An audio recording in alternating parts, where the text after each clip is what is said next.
In less than 48 hours, Tony Blair will leave Downing Street after more than a decade at the most powerful address in Britain.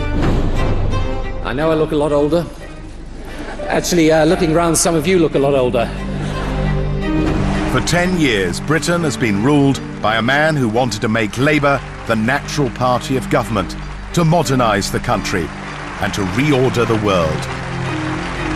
As an election winner, he has one of the best records of all time, and yet he leaves office with both the nation and his own party deeply divided about his legacy.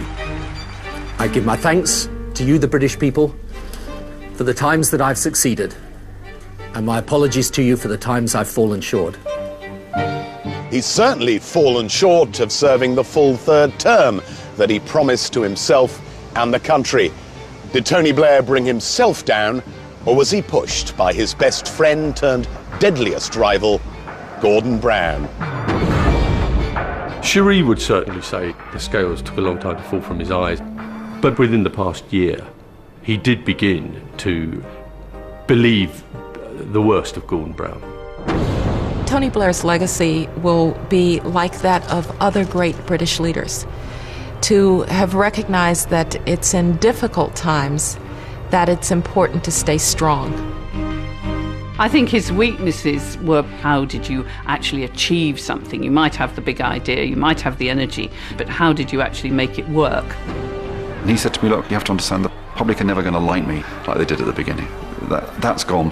Hopefully they can respect me and respect the decisions I make, but the idea that I'm one of them, that's gone now. Blair will go down as one of the best prime ministers in the last 100 years, but he had the capacity to be a great prime minister, and I'm afraid he falls short of that.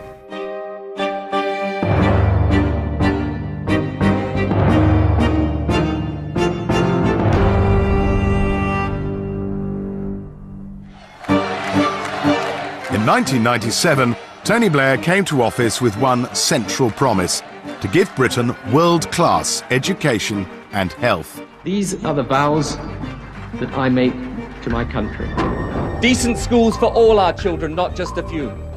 A national health service rebuilt as the pride of the nation again. Education, education, and education. Those were election-winning slogans and soundbites. What they were not was strategies for successful governing. The first problem with making good on his promises was money. To reassure voters that they wouldn't be reckless with the national finances, Blair and Brown began by sticking to the tight spending limits they'd inherited from the Tories. And then suddenly, everything appeared to change. Now, as a result of our prudence and a commitment to investment in return for reform, a total of 40 billion more can be invested in health and education, the nation's priorities.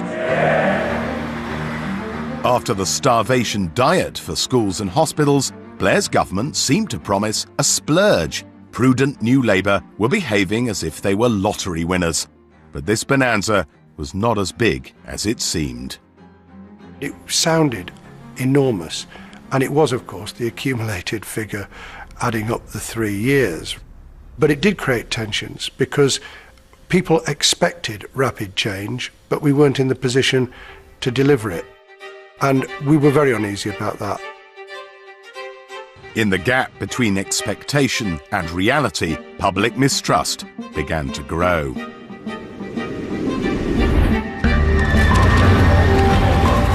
The new Labour administration took over the habits of opposition into government and therefore often confused announcements for reality. Believed that if you were getting a success in the newspaper, that meant you were getting a success on the ground. That's a very dangerous habit to get into because it's bound to sow the seeds of distrust and scepticism. We were too preoccupied for too long in using our media skills as opposed to prioritising our policy skills. We certainly needed it to get into office, but it's not an end in itself. Ultimately, spin didn't fool the voters. The real trouble was, it fooled Blair into thinking he was making more progress than he actually was. I guess we had assumed that the public services would be very cooperative because they had a government that believed in public service. But as we got stuck into these things, we all found that it was very tough going. One comparison, I think, with Margaret Thatcher. The stuff that Margaret Thatcher did in the 80s was politically difficult, but in policy terms quite easy. It's quite easy to cut taxes. You just have to say it in the budget and do it. What we were trying to do, which may have been a bit foolhardy, was at the same time change massive public services.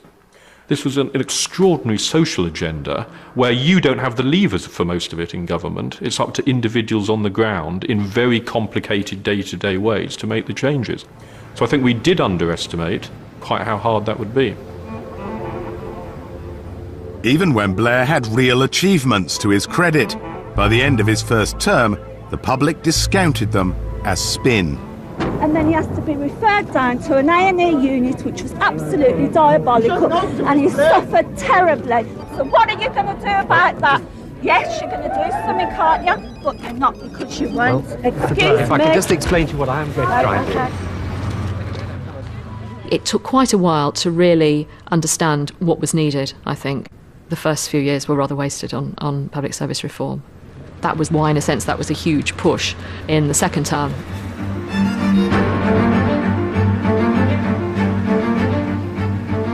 When Blair won another landslide in 2001, he regarded it as a second chance to make good on his pledges. It is a mandate for reform, an instruction to deliver.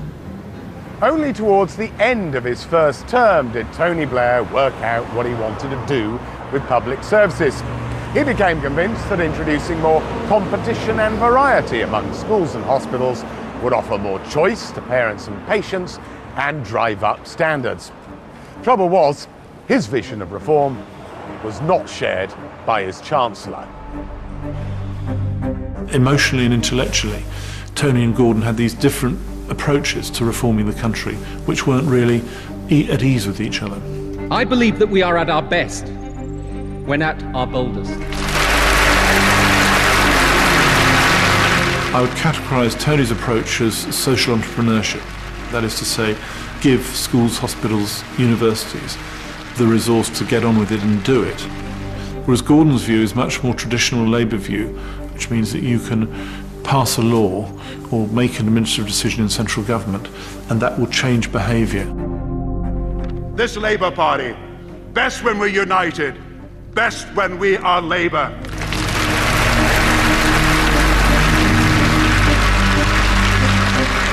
Tony Blair and Gordon Brown were one of the most talented and turbulent, creative and destructive pairings there has ever been in high politics. When their relationship was working, New Labour was pretty much unstoppable. When they were warring, the government was poisoned into paralysis.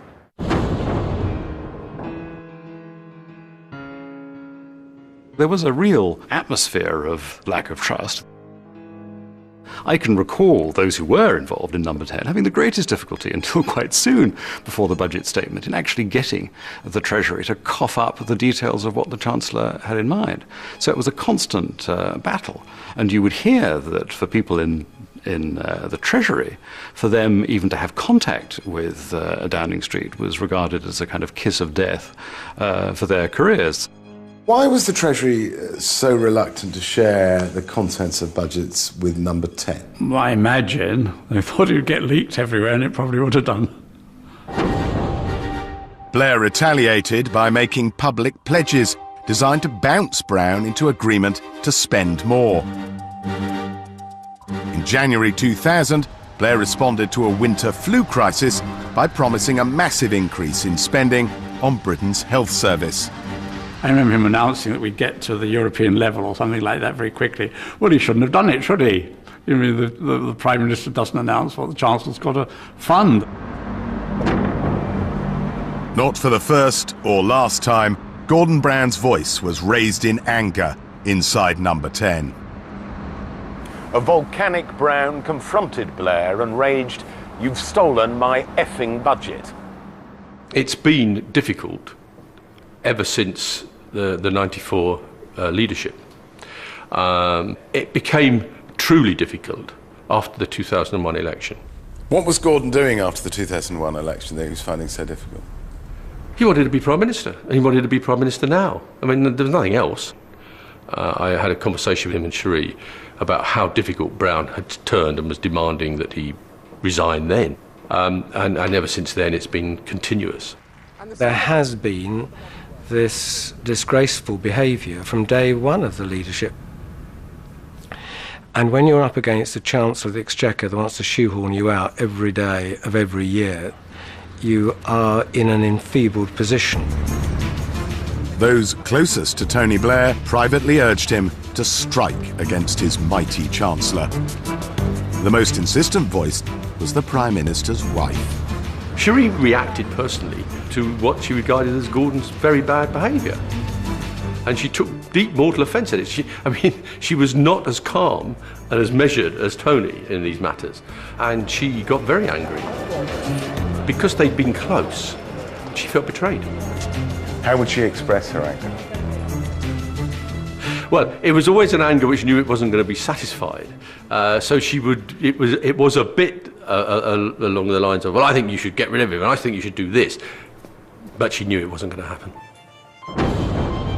Blair would pay a high price for leaving Brown in control of a rival government at the Treasury. The price was perpetual conflict over reform. Blair thought standards in the health service would be driven up by creating financially independent foundation hospitals. The Chancellor feared that Blair's ideas would lead to a two-tier health service, a traditional Labour objection. Brown was also worried that it would loosen his financial controls, a traditional Treasury objection. Clearly there was a sort of difference of view on this, relatively narrow, but I thought quite important point. If you're going to genuinely get what is needed, which is local public services to improve their performance, because they're there to serve, they are there to serve a local community, then they've got to own the responsibility. Brown took the highly unusual step of circulating a 50-page document to Cabinet, tearing into the plan. Milburn was, as one minister put it to me, annihilated by the Chancellor. There's an argument raging. I'm one part of the argument. Somebody else is another part of the argument. Tony rang me and basically said that we've got to find a way through, which involved finding a sort of compromise.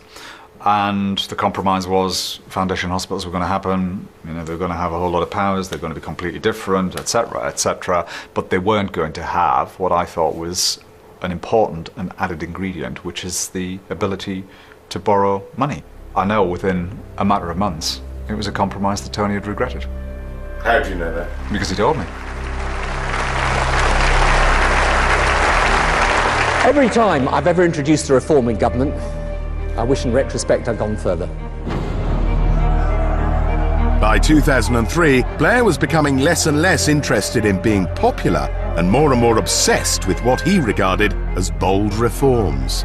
There is no pain-free option of extending opportunity and building a quality higher education system for the many, not just the few, without someone paying for it. Blair was convinced that allowing universities to charge students top-up fees was the only way to sustain higher education. Brown thought the policy would be a disaster. There was a tension between the two of them on that. I think the problem was it froze. Nothing happened while it was sorting out. So during those long months when I had on my desk lots of options as to the way forward, and I had my own views, there was a bit that you thought, we can't resolve this until they resolve it between them. When Estelle Morris resigned, Blair replaced her with Charles Clarke, bringing on his own bruiser to take on the bruiser at the Treasury. Clarke and Brown fought ferociously over top-up fees. What he'd do is he'd go along, then when it came to the point, he'd then blast out a very, very full, very, very technically correct document at enormous length, which he wouldn't have shared with us at any point before. I had a 25-page letter from Gordon coming through our fax machine the morning I was making the statement to the House with a whole string of changes, which he thought were necessary at this very last minute. At the beginning of the week of the crucial vote, Blair was facing the possibility of humiliating defeat. So dysfunctional had the government become that Blair didn't know if his Chancellor was going to support his flagship policy or torpedo it. We met on Monday morning and Jonathan Powell asked what was the situation in terms of backbench support. And Sally Morgan, the person closest to the Prime Minister, said, we don't know because we don't yet know whether Gordon is going to instruct his supporters to vote for the measure or against it. So I remember thinking this is a very, very extraordinary situation where the Prime Minister of the day does not know whether he can carry a crucial piece of legislation because he doesn't know whether his Chancellor of the Exchequer is going to support the government or not. When MPs voted in January 2004, Blair's massive majority was on a knife edge. The ayes to the right, 316. The noes to the left, 311. With the last-minute support of his Chancellor, Blair scraped through by just 5 votes. By the end of the Blair decade, spending on public services has doubled. You can see that in new school buildings and new hospitals. You can measure that in the employment of thousands more doctors, nurses and teachers. You can record that in improved exam results and plummeting waiting times. But not all that money has been spent effectively. Reform has been muddled and frustrated, not least by Blair's perpetual conflicts with Brown. Things did get better. They also got bitter.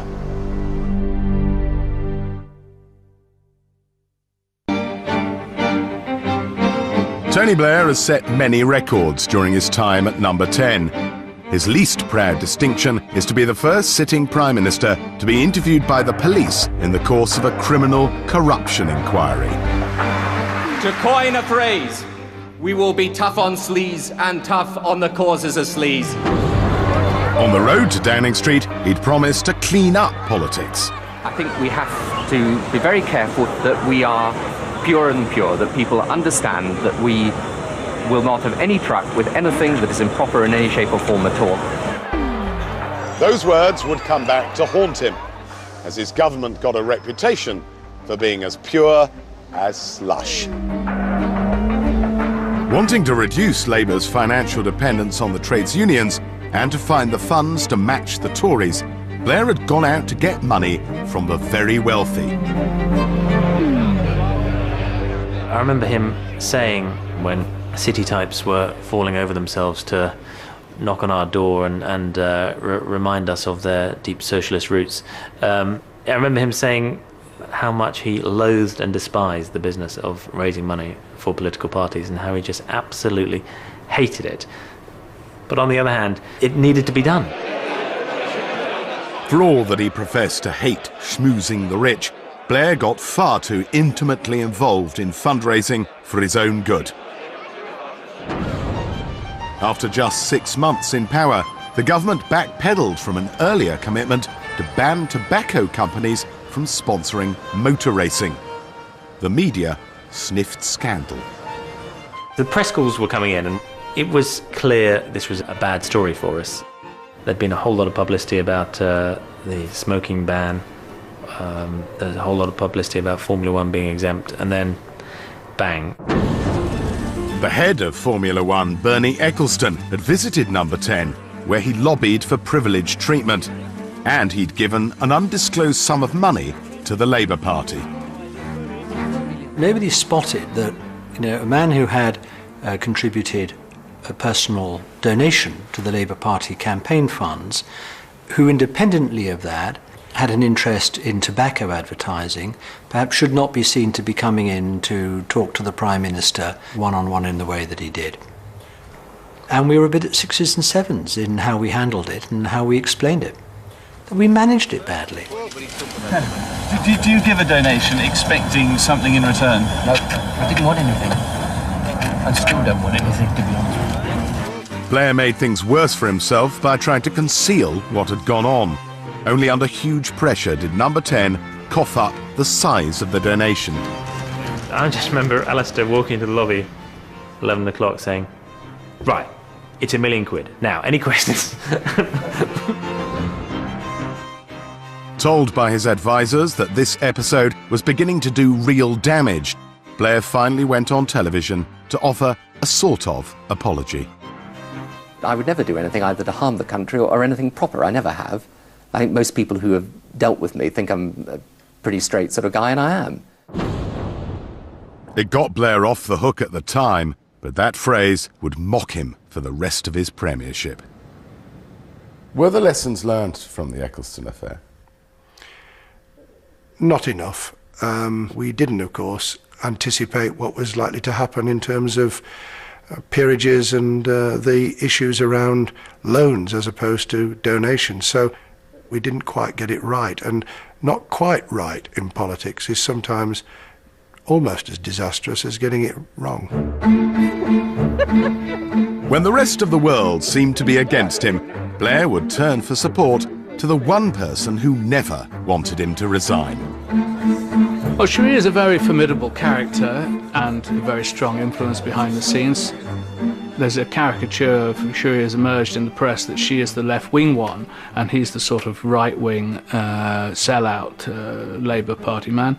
I think the reality is much more subtle than that. I think that, for instance, on the invasion of Iraq, I think she was quite hawkish. And I had personal experience of this when I went to dinner at Downing Street. And when we moved on to that subject, Tony very quickly said, don't mention the war, Cherie. It was like a kind of Fawlty Towers sketch. It was funny watching them as a parent. Cherie was remarkably relaxed as a parent. She would not worry what the kids were doing. She'd sit and read, and around her mayhem and turmoil, and Tony marching up and down, shouting at them, do this, Ewan, do that, Nicky, do this. She's a very lively, intelligent partner for him, and that has been the great value. In the second term, it was Cherie who got the Blairs into trouble. She clashed with the Prime Minister's officials and advisors, especially over her friendship with stylist Carol Kaplan. In 2002, the press revealed that Cherie had negotiated a property deal with the help of Kaplan's boyfriend, a convicted fraudster. The Blairs only made it worse for themselves by trying to hide the extent of the relationship. The Prime Minister felt that something very serious was engulfing him. Cherie was being demonised. She was being persecuted as if she were a sort of minister or elected official in her own right. I don't think it's my business to choose my friends' friends. The reality of my daily life is that I am juggling a lot of balls in the air. And sometimes, some of the balls get dropped. I am not Superwoman. Cherie had done nothing illegal, but allowing a fraudster into their lives said nothing good about the Blairs' judgment. Their preference for the company of the very rich was disliked by their party and many of the public. It's definitely true that Tony and Cherie are quite interested in money, which is good because they're probably about to make a lot of it.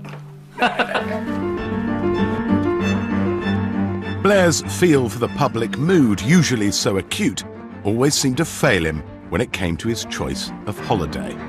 If I could have told him what to do all the time, I'm sure that I'd have advised him to have Tessa Jowell spent some of her holiday, in a village in Africa, working with the villagers. I'd love to have done holidays like that, But you can understand, he worked incredibly hard.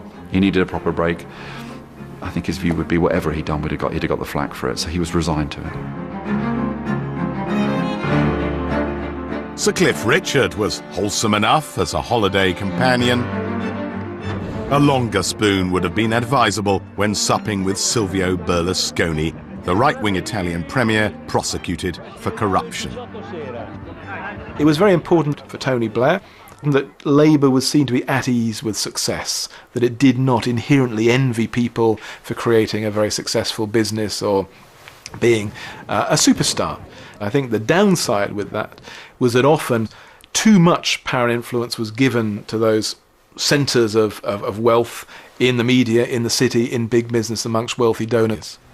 There is a habit of politicians of a certain sort, particularly senior politicians, to have powerful, rich businessmen around them as a kind of human bling. I don't think Blair's immune from that. Tony Blair could have been a Prime Minister with a good reputation on sleaze.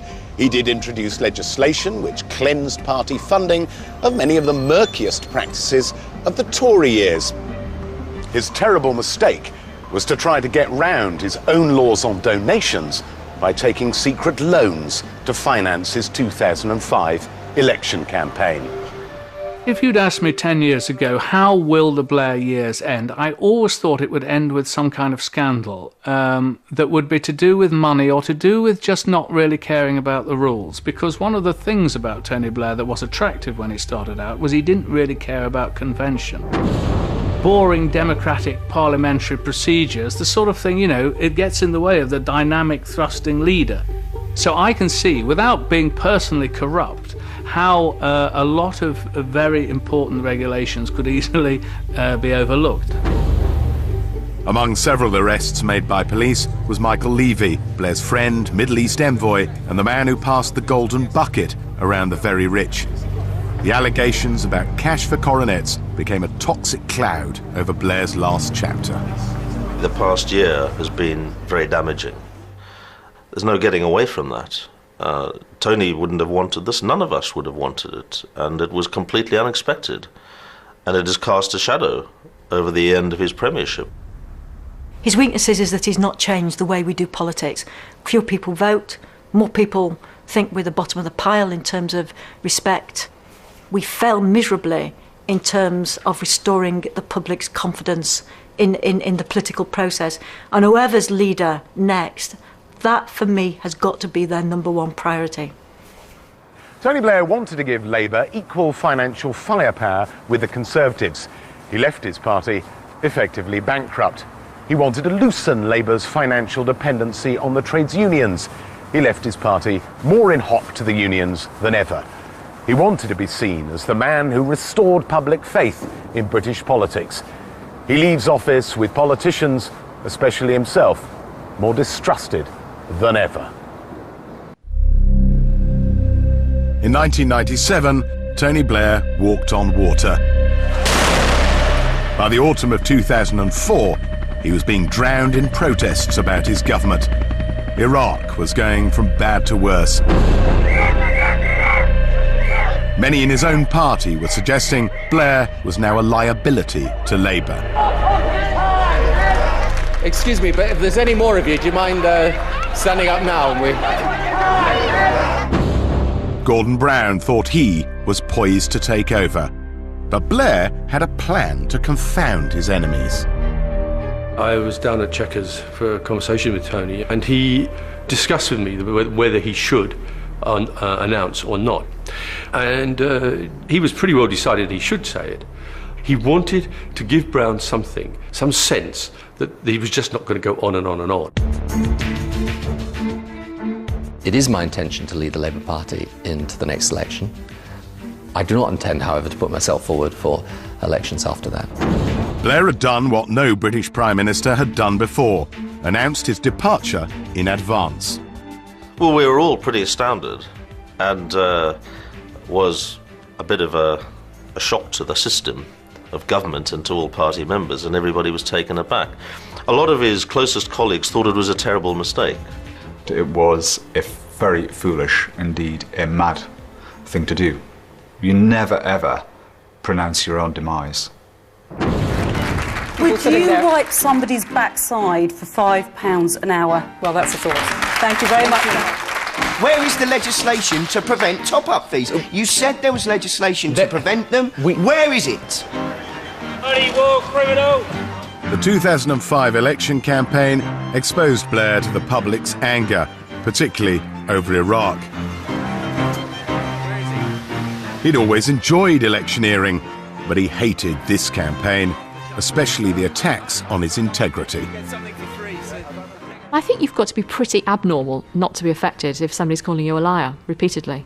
and in a very aggressive way. It was also in pain, which doesn't help. I mean, obviously, the combination of having, a bad back and being called a liar doesn't make you feel great. Dosed up with painkillers for his back, on election night, Blair and his inner circle retreated to his constituency home, Mirabella. They sat around the kitchen table as the first results began to come in. Election night was very tense. I was receiving results. I think people were texting me.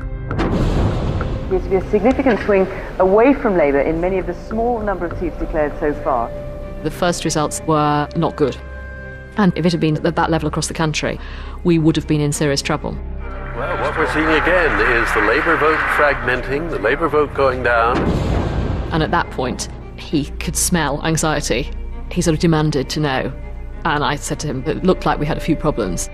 This is for Iraq. So he didn't want the television on at all. And in fact, he had to get away from it. So we had to go and stand in the garden. It was a pretty grim hour or so.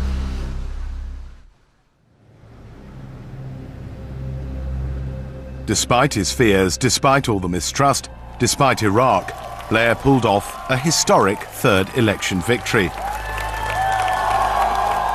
But this was a victory that tasted like defeat. He was returned to power with a reduced majority and the lowest share of the vote for any winning party in modern times. In the days afterwards, the Prime Minister fell into a depression. It was an ugly election, 2005. There's any question about that. We didn't win the 2005 election because people loved us. We won the 2005 election because people were willing to tolerate us and they didn't really fancy the look of the Tory party. So we had a hell of a job to do to reconnect with people. With the clock ticking on his time in office, Blair desperately needed to re-energise his premiership. And for a brief interlude, he bounced back. He flew out to Singapore to deploy his personal charm in support of the British bid to stage the Olympics. It would be just a wonderful legacy for British sport, but also for the Olympic movement. I think those 2 days, in a sense, showed him at his best. He had put an enormous amount of personal energy into it, and I think made the difference. The Games of the 30th Olympiad are awarded to the City of London. I mean, that was a sort of huge crowning moment, I suppose.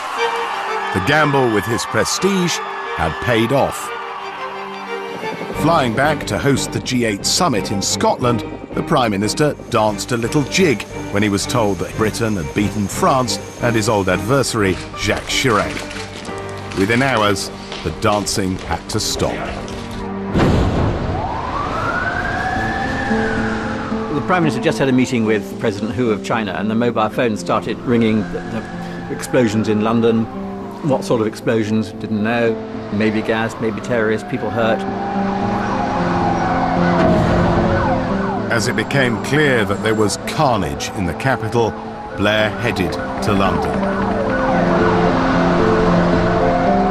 The scene was horrific. 52 dead and a city paralysed. Suicide bombing had arrived in Britain, and the bombers were homegrown. There will, of course, now be the most intense action to make sure that we bring those responsible to justice. The atrocities reignited the argument about the Iraq War and reinforced the feeling among many that it was a terrible error that had left Britain more exposed to terrorism. The Home Secretary today publishes new grounds for deportation and exclusion. Let no one be in any doubt. The rules of the game are changing. Blair now declared that more of Britain's traditional liberties would have to be sacrificed to confront the threat. He would sometimes explode with impatience at the legal constraints on detaining or deporting terror suspects. Tony Blair got very frustrated by the way that lawyers simply looked at the letter of the law rather than at the overall national position for which he bore responsibility. And so over time, I would say he became less sympathetic to some of the lawyerist arguments, if I can put it like that. I don't think there's any question that over Tony Blair's time in office he became more authoritarian, but I think that Tony was consistently confronted with the fact that the criminal justice system wasn't working and it wasn't addressing the really difficult issues. And I think over time that just made him feel, actually, I've just got to do whatever needs to be done.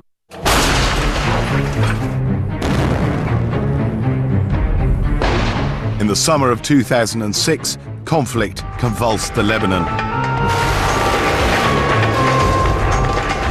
There was widespread opposition to what many saw as Israel's use of disproportionate force against Hezbollah.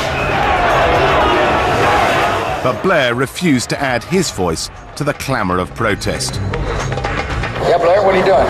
He said what they need to do is get Syria to get Hezbollah to stop doing this shit, and it's over. His determination to stay close to George Bush on Lebanon inflamed all the despair and anger about Iraq. By the time he got to his third term, you would say to Tony, don't do that, it's the right thing to do, but it will be really unpopular. It's just a disastrous thing. In fact, actually, if you wanted to convince him of something, you'd probably just say the reverse. You know, you could convince him to do something by saying it's a really unpopular thing to do, and he'd be more likely to do it anyway. Different people will have a different take on what the situation is. Some people will want me to go further in condemning Israel. If I don't condemn Israel, it means I don't really care about Lebanon. All of that means absolutely nothing but words. The party could not understand why he would not use a set of words. What possible harm was there in using a set of words? Blair had always been cavalier with his party's sensibilities. Now he wouldn't even listen to his closest allies. I personally think he could have been more nuanced, more balanced, if you like, in terms of what he said. It certainly didn't help in terms of his political position back home. He said to me, look, Matthew, you have to understand, the public are never going to like me like they did at the beginning. You know, that's gone. Hopefully they can respect me and respect the decisions I make, but the idea that I'm one of them, that's gone now. In 1997, Tony Blair was a Prime Minister who was eager to please. He loved to be loved. Now he was a Prime Minister who didn't seem to give a damn what anyone thought. He almost loved to be hated. By the autumn of last year, Tony Blair had never been more isolated, never more unpopular with voters. Forces were converging on an encircled Prime Minister that would ensure that he would never serve the full third term that he'd promised. Feeling in the party was building up quite explosively. There was uncertainty over the departure timetable of the Prime Minister, and you could feel it around you, and the boil had to be lanced. There always was going to be a point when there was a set of things happened that put the tensions that were within government out into the public domain. And I think what happened in the autumn of 2006, that a number of things happened which literally lifted the lid, and it was there waiting to come out.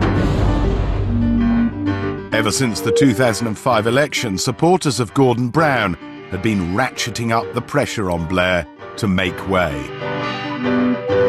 They felt that Tony owed it to the party, but above all that to the country, to make a statement about it, that there is a shelf time for everybody.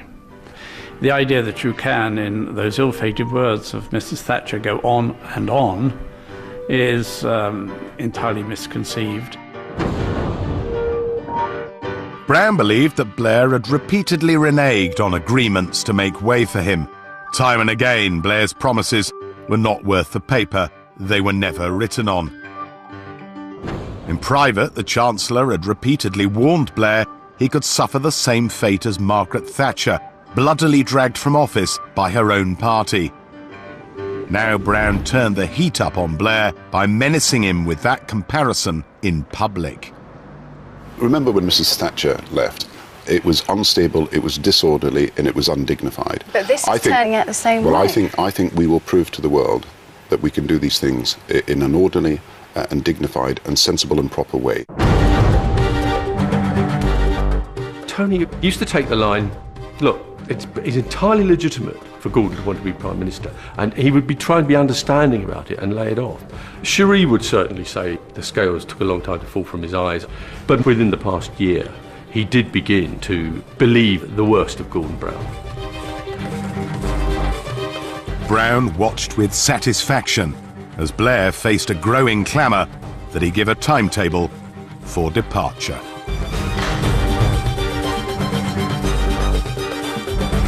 When Blair defiantly refused, he received the first of what threatened to be several letters from Labour MPs demanding regime change. I'll never forget the week of the attempted coup. There were times when it really felt that, it was over. We knew that one letter was on its way. There was a sense that if there were going to be 2 or 3 letters calling for him to go and an ever-growing number of MPs, then, that was it. In the middle of that frenzied week, Blair and Brown confronted each other inside Number 10. It was one of the ugliest encounters in their long and turbulent relationship. Brown demanded a public date for Blair's departure. Blair accused his Chancellor of trying to blackmail him out of office. Most Labour MPs wanted clarification about Tony's intentions, but they did not want a bloody coup to take place immediately. And I remember a particular moment at which the Labour Party, almost by default, was going to get rid of him. There was a moment there when literally the tanks were nosing out of the barracks. The troops were about to take to the streets in the coup, and then actually they went back in. Gordon's boys were called off at the last minute. This messy semi-coup against Tony Blair delivered to Gordon Brown what he most wanted, a public leaving date that Blair couldn't go back on. Wounded though he was, he still managed to put a dignified face on his humiliation. The first thing I'd like to do is to apologise, actually, on behalf of the Labour Party for the last week, which has not been a finest hour, to be frank, but the next party conference in a couple of weeks will be my last party conference as party leader. It was not the Conservatives who forced out Tony Blair. It was not the public. It was not really events. He was served an eviction notice by his own party. They were angry with him and alarmed by his intentions and tired of being led where they didn't want to go. There was one important consolation for Blair. He did win the time and space to pursue one of his biggest ambitions to a conclusion. What he achieved in Northern Ireland will be one of Blair's best claims to favourable notices from posterity. It's not a day for sort of sound bites, really. You can leave those at home, but I feel the hand of history upon our shoulder in respect of this. I really do. A solution to the grim and apparently endless cycle of sectarian violence had eluded every previous occupant of Number 10 for decades. The negotiation of the Good Friday Agreement in Easter 1998 showed Blair's qualities to their best effect. Tony Blair went through that document paragraph by paragraph, sentence by sentence, word by word, personally and directly involved in the critical negotiation. But on this, I am absolutely certain from direct personal participation. Without the intervention of Tony Blair, there would not have been an agreement. He's devoted an enormous amount of energy and skill.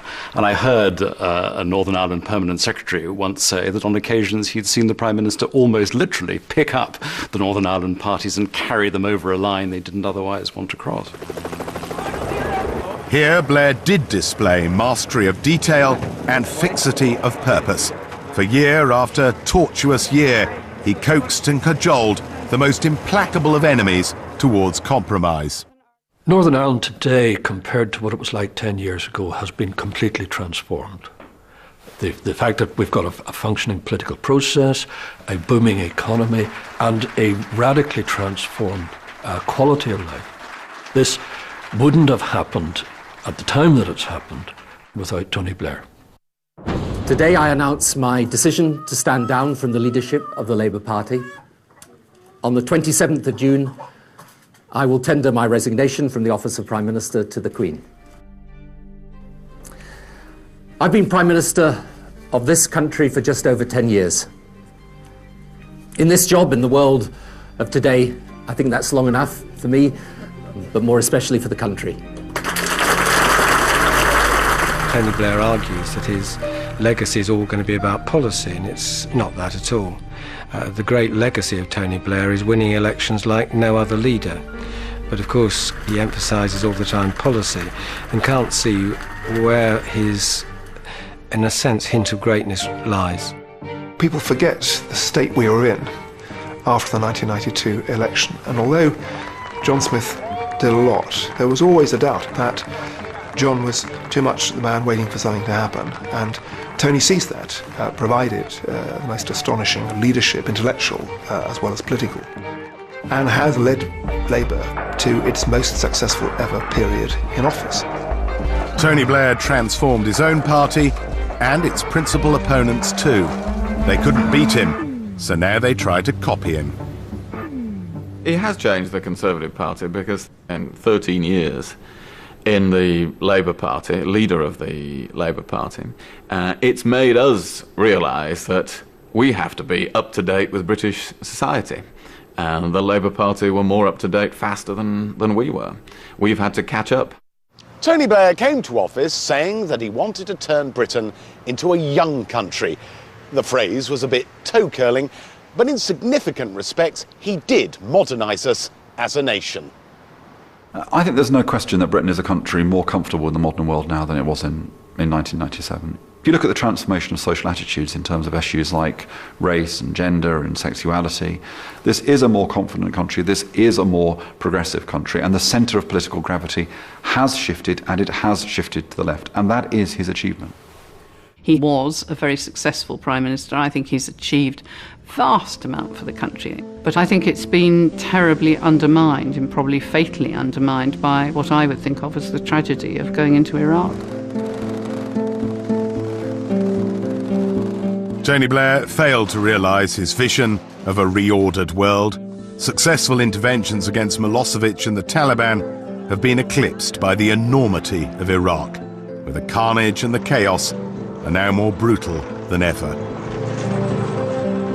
The tragedy for him and for his cause of liberal interventionism is that it's now less likely that the West will act against dictatorial, genocidal and rogue regimes in the future. At home, Tony Blair has a record which other leaders envy. He ran a very long-lasting centre-left government which has been much more successful than most. His personal appeal may have withered, but British politics is now dominated by his governing idea, the idea that a strong economy can be combined with social decency. Neither Gordon Brown nor David Cameron fundamentally argue with Blairism. They quarrel only about who will best deliver it in the future.